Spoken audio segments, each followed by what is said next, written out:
ავწმუნდი იმაში, რომ თემა აინტერესებდა ძალიან ბევრს ამ ავტონომიის მიმართ. ჩვენ სპიკერი და მედია ვასაძე.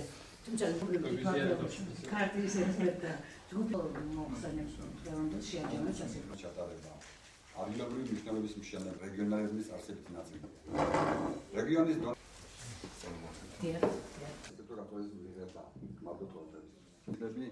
აღიარებული იყოს ასეთ პირობებში ზემოაღნიშნული პრინციპების დღევანდელ დღემდე ჩვენ თვითმმართველობები არ გქონია, დეცენტრალიზაცია რეალურად საქართველოში არ განხორციელებულა, ყველა დემოკრატიული სახელმწიფო, ძლიერი ეკონომიკის სახელმწიფო ავგავიხსენოთ ევროპული ქვეყნები რეალურად განანძლიერ თვითმმართველობაზე.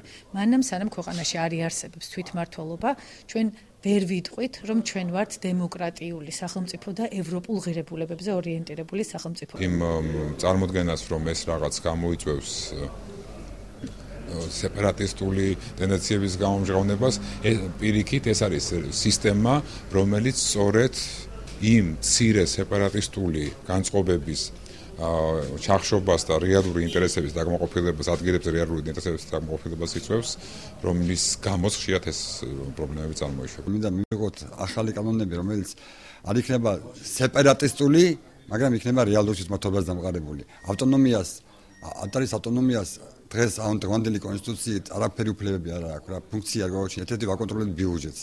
და ჩვენ შეგვიძლია მივიღოთ ესეთი რაღაცები, რაც აუცილებელია რეგიონის განვითარებაზე. მივიღოთ კანონები, რომელიც კონსტიტუციურად იქნება გამყარებული და ამაზე მუშაობს ავტონომიური რესპუბლიკას, უნივერსალურ ყოველდღიურად.